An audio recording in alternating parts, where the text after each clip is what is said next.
Let's go. Half shaft, driver's side. New axle bolt. I still keep the old ones as a spare. You never know. I keep the old axle too. You never know. Spare parts are spare parts, bro. So here we go. 4th gen Maxima. We got the half shaft, aka driver's side axle. And we got that passenger. See why the box is longer? That's like that part, but just extended. But anyways, so I already got my power supply hooked up to zip certain things off. I think this, axle bolt is gonna give me a hard time, so I got my breaker bar. I don't even think I'll need it because I could just stand on this shit and just get it off with my half drive. Yeah, I got some anti-seize. I want to clean up the, clean what I can, clean as I go, lubricate stuff, pliers, needle nose, that, just things that I need to tap the axle out of the hub. And I got my 1719 and then my ratchet, so that way I could disconnect the strut, right? The whole strut, you know what I'm saying? And then I could swing the whole hub and then get the axle out like that. I guess some people, what they do is they disconnect the tie rod end and allows for more swing or more throw.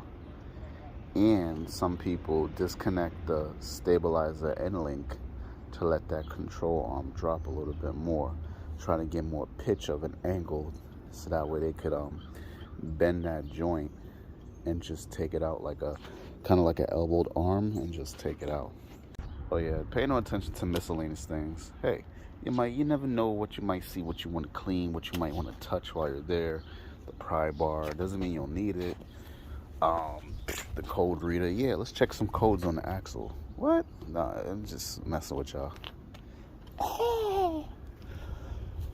It's November, Saturday, right after Thanksgiving. It feels like wannabe April, trying to get warm.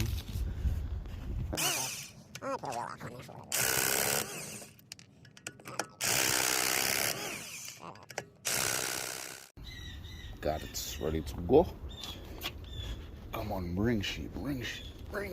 Oh, yeah, it's like little by little. Scotty Kilmer, what's up, dude? Scully, this one's for you, Scully. My man. That man stuff. You're the name for a reason. You're just an apprentice. I don't think so anyway. Shit right there. Let me go get some cable. Hang. From this point forward, you should have your wheels chocked. A brick or something, you should have a jack stand, because sometimes you need to play around with the bottom of this ball joint and jack it up a little bit and take stress off of the bolt just to help it get out. Or sometimes it pulls out like that. But the same thing goes for putting it back in. You line it up, and as you can see, the hub itself has holes and all this goes through it. So sometimes you gotta swing it back, press it in with your hand, jack it up ever so slowly while trying to put the bolt in like that and shimmy it around. Don't be afraid to manhandle this thing. You want it to go back how it should go back, and if you see that the holes are lined up, sometimes you gotta push and pull on the hub just slightly to bring it out or bring it in, so that way you're good to go. So I didn't need that. I'm gonna leave that. I'm gonna press down on my hub, and you can see that I could just play around and just swing it out. Now, when you're bouncing around on this thing, be mindful that your control arm is holding everything up. If you want to disconnect your stabilizer link right there to let this thing drop a little bit more, feel free to do that. Otherwise, you turn it as much as you can. There you go. Can I get it on you? Busted boot. You take a Phillip or a flathead, keep tapping this until it swings out like an elbow, and then pull it firm, because this thing has a snap ring at the end of it, so you got to really like else that cup will be left behind and you'll have a bad day with that, trying to get pliers to pull that thing out. So yeah, come here, baby. Yes, it's time for you to come out. Okay, make it sit up straight, make a little elbow. All right. See, he's putting stress on that tie rod in. Now, that's where you get a lot of caked up crud right around there. So on the new one, what you want to do is apply some fluid film anti-seize, and of course anything to help it from seizing together. So what I'm doing now is, I already had this out, so I put a seal in there. So I had to hammer on it until at least it got flush. Don't be afraid to manhandle it. Just, if you're putting the same axle back in, don't mess up your threads and you'll be all right. I'm gonna let that hang little by little. My hand, I'm gonna coerce it to come out. Be careful, you got wheel seals behind here that keep debris out of your wheel bearings. So if anything, do your movement, do your due diligence to get this out of here. Don't get lazy and tired and just sit there and rest upon it, move it all around, and then you rip something and then your wheel bearings fail. Okay, now we can push down on it. Yeah. There you go. Kick it with your foot, makes it flex down, and there you go. Whew. Go find grip, push it a little bit. Yeah. Oh shit. Is that snapping, right? Try to push it up. Oh! New gloves. These gloves here are heavy. 2 years, right? Ready?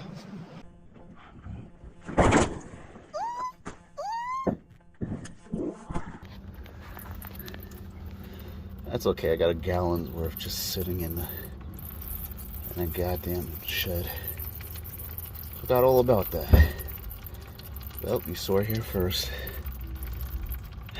Still red in hue, which is good. This is an open differential. Granted, there's still grease. I would have survived, but you know what they say. So now, what me to do, get my anti-seize, come up in here, code it. I don't have ABS, don't worry about it, it'll go in just the same. So right here and right here where it touches the back of the hub, and maybe a little on the splines. Alright, so as luck would have it, these new snap rings are not seated and sandwiched like your old ones, so that's the reason why it doesn't go all the way in. If you get stuck and it's not all the way in, do not pull it right here. Try to reach in and try to like give it some type of movement from underneath or the side, so that way it can not break free like literally, but just learned something. All my maximas I've ever had, if you get stuck on an axle half shaft that's not going in, this casing of the trans, be careful, but if you swing it on that, like rub up on it, it'll shock the end part of it, the cap, enough where you could go back in there. Try not to do anything from just this side. Reach up in there and assist it out. You're gonna have a bad day if that boot comes off that cap. Trust me, because it has happened. That's why I stress this so much. Assist it, even if you get upset, set it down, reassess. It only goes in one way. However, that new snap ring makes it a bitch and a half. So that's why if you're gonna go for it, and maybe I should have got this out the way.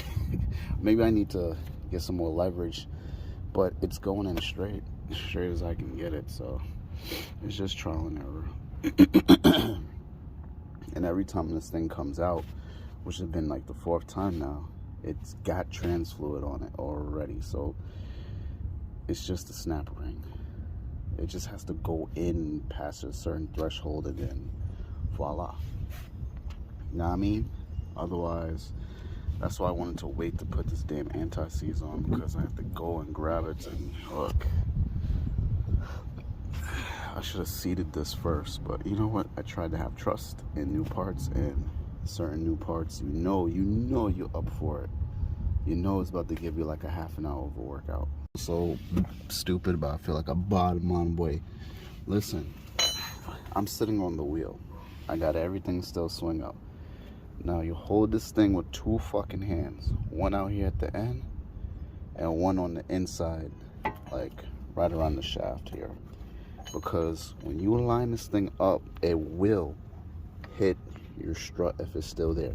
You gotta get this thing as straight as possible. You gotta put pressure on this strut, push it over a little bit, and then when you tap it in, meaning when you're sliding it in, you're gonna basically like jolt, like you're giving it a chance to see if it's seated correctly. And if it is, and it accepts that snap ring, then you go again. And by God, it pushed in. God damn it. Fuck you. Who's that? You back. Damn, boy. It's amazing what a new brush attachment will do. Definitely get a set from Harbor Freight. I think 6 of those was like $3. Sorry. I'm trying here. I got an Android. Man, oh man. The axle back in. I did not draw it all the way in yet because I wanted to swing it and get it in this stroller. I did push on the hub, like bounce it like a basketball, so that way when I created my elbow, once you get the tip of this past that wheel seal and it sticks up in there, like going towards the splines, you're good as golden. You know, just bounce this like a basketball a little bit and let it inch its way in there. And make sure you catch it with that. Make sure your washer's back there. That's it, man. That's it, man. Spin this back around and do my diligence.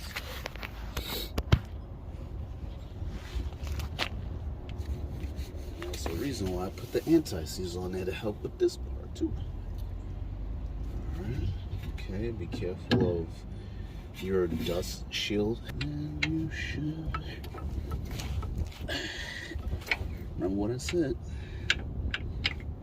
You gotta make them listen to each other. That's it. Or try the top one. Once you get one, you can get the other by shaking the actual strut. There you go. And you could shake the actual strut to swing it and get the bottom one in. Alright, so everything is gunned back down, torqued back on. That's torqued. Those two are torqued. Those two caliper sliding pins are good. Anti-squeal. Remember, I didn't take that off. Time to put the wheel back on. Hallelujah. Oh yeah, and check the levels after a cold start.